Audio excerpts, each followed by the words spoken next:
Assalamualaikum warahmatullahi wabarakatuh. Apa kabar semuanya? Semoga semuanya dalam keadaan sehat sehingga dapat melaksanakan aktivitas pembelajaran di rumah yang sudah dimulai dari minggu kemarin. Sebelum ke materi pembelajaran kali ini, tak lupa Bapak mengingatkan kalian untuk selalu menjaga kesehatan masing-masing terkait makin meluasnya wabah virus corona di Indonesia. Ada beberapa hal yang wajib kalian lakukan. Yang pertama adalah jauhi keramaian. Jangan keluar rumah kalau tidak terlalu penting. Dan yang kedua, selalu cuci tangan apabila kalian setelah bertemu dengan orang lain atau dari keramaian tersebut. Yang ketiga, selalu berdoa kepada Allah Subhanahu wa taala, kepada Tuhan yang Maha Kuasa untuk kesehatan kita semua. Baiklah, untuk materi kali ini kita akan belajar mengenai kelas maya. Setelah pada pertemuan sebelumnya kita sudah membahas mengenai komunikasi daring, jenis-jenis komunikasi daring, dari komunikasi sinkron dan komunikasi asinkron. Nah, materi sebelumnya tersebut akan sangat bermanfaat untuk pemahaman pada materi yang akan kita bahas kali ini. Kelas maya atau dalam bahasa Inggrisnya virtual class, atau boleh kita menyebutnya dalam bahasa yang sederhana yaitu kelas virtual. Dari bahasa tersebut kita bisa membayangkan sebuah kelas yang diselenggarakan dalam bentuk virtual. Artinya, kelas tersebut tidak benar-benar dilaksanakan dalam kelas yang sesungguhnya seperti yang sering kita laksanakan, yaitu ruang-ruang kelas di sekolah, melainkan menggunakan aplikasi seperti yang kita laksanakan kali ini. Adanya kejadian luar biasa pandemi COVID-19 atau virus corona membuat pemerintah mengambil kebijakan untuk menginstruksikan lembaga-lembaga pendidikan untuk libur dalam tanda kutip, yaitu menyelenggarakan pembelajaran di rumah seperti yang sudah kalian laksanakan selama seminggu kemarin. Nah, dalam kegiatan pembelajaran tersebut para dewan guru memberikan tugas-tugas kepada kalian melalui aplikasi-aplikasi. Nah, untuk sekolah kita mula-mula menggunakan WA group atau WhatsApp group. Berapa hari kemudian kalian mungkin mendapat pesan untuk mendownload aplikasi Google Classroom di Play Store ya.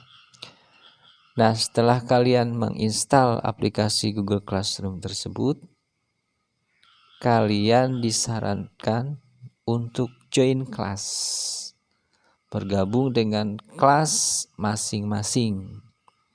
biasanya guru memberi kode kelas atau guru mengundang kalian untuk bergabung di kelas room tersebut. Biasanya minta email kalian. Nah, kegiatan belajar menggunakan aplikasi Google Classroom tersebut disebut kelas maya. Nah, kelas maya bisa kita simpulkan adalah merupakan lingkungan belajar hanya dalam bentuk konten digital yang bisa disimpan, bisa diakses, atau dipertukarkan melalui jaringan komputer menggunakan sistem informasi sehingga dapat dilaksanakan di mana saja dan kapan saja. Paham ya? Kita jelaskan.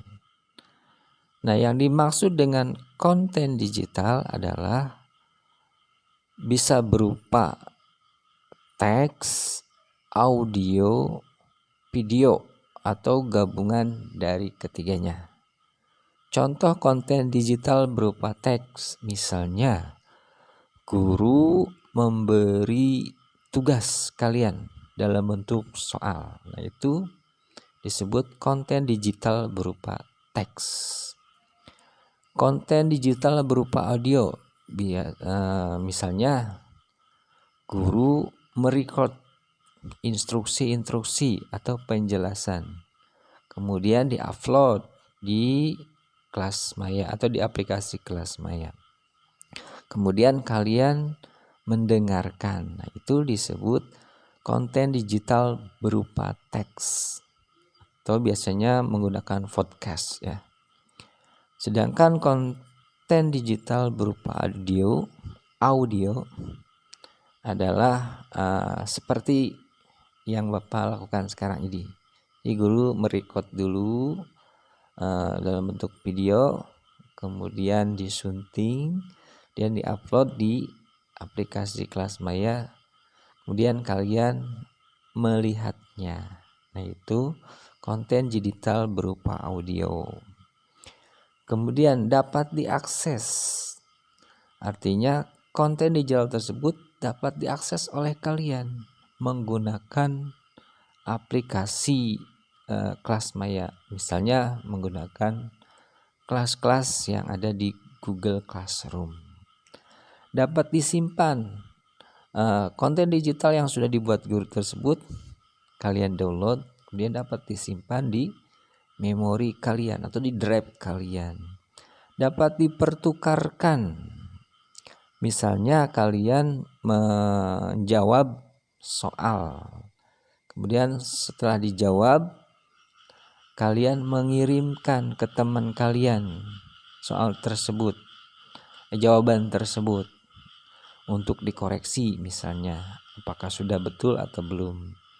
Kemudian teman kalian mengoreksi, oh jawabannya sudah betul, kemudian dikirim lagi ke kalian, dan kalian mengirimkan ke Classroom, itu disebut dipertukarkan. Kemudian dilaksanakan melalui jaringan komputer. Kelas maya hanya bisa dilakukan kalau ada jaringan komputer. Artinya ada beberapa komputer yang terkoneksi. Bisa berupa intranet, artinya terhubung dari satu komputer ke komputer lainnya menggunakan jaringan intranet yang ada di sekolah, misalnya di lab komputer. Tapi ruangnya terpisah, misalkan guru mengadakan pembelajaran atau menginstruksikan dari ruang lain dan kalian ada di lab. Nah, itu menggunakan jaringan komputer. Kalau sekarang misalnya menggunakan Classroom, nah itu juga melalui jaringan komputer ya, artinya menggunakan internet. Kemudian menggunakan sistem informasi. Nah, aplikasi-aplikasi yang digunakan untuk kegiatan kelas maya tersebut merupakan bagian dari sistem informasi. Misalnya kalau aplikasi Classmaya menggunakan Google Classroom atau menggunakan Edmodo atau menggunakan aplikasi lainnya. Nah, aplikasi-aplikasi tersebut merupakan bagian dari sistem informasi. Dapat dilaksanakan kapan saja dan di mana saja. Artinya kegiatan pembelajaran menggunakan Classmaya ini bisa dilaksanakan di mana saja. Kalian bisa mengakses file-file atau instruksi atau materi pembelajaran yang sudah di-upload oleh guru di Google Classroom misalnya. Mengaksesnya di mana? Misal di rumah atau di tempat lain atau di musola misalnya ya. Di mana saja. Dalam waktu atau waktunya kapan saja. Ya bisa pagi, siang, sore. Nah, tapi biasanya untuk pembelajaran Classmaya guru memberi jadwal. Misalnya untuk materi A hanya bisa diakses dari jam 8 sampai jam 12 siang. Setelah jam 12 siang tidak bisa diakses. Atau guru memberi tugas. Tugas tersebut harus dikumpulkan sampai tanggal sekian. Setelah tanggal sekian tidak bisa mengupload. Nah, itu biasanya seperti itu untuk Classmaya. Waktunya kapan saja. Nah, kurang lebih seperti itu pengertian dari Classmaya. Mudah-mudahan kalian paham.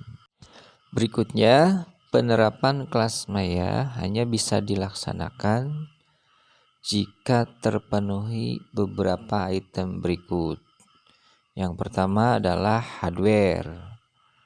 Contoh dari hardware ini adalah komputer, laptop, notebook, atau handphone. Dan hardware pendukung lainnya misalnya mikrofon biar suaranya jernih misalnya, headset, kemudian LCD proyektor untuk menampilkan telekonferensi misalnya yang dihadiri oleh seluruh siswa di satu kelas sementara gurunya di tempat lain biar lebih jelas terlihat menggunakan LCD proyektor. Nah, itu semua contoh dari hardware. Nah, berikutnya tersedianya infrastruktur jaringan. Classmaya bisa terselenggara jika infrastruktur jaringannya ada. Contohnya jaringan di sekolah. Misalnya saat dari komputer lab terhubung dengan komputer guru yang digunakan di ruang khusus misalnya, atau jaringan internet, gurunya di sekolah, siswanya di rumah. Siswa bisa mengakses Classmaya jika ada jaringan internet. Nah, berikutnya software.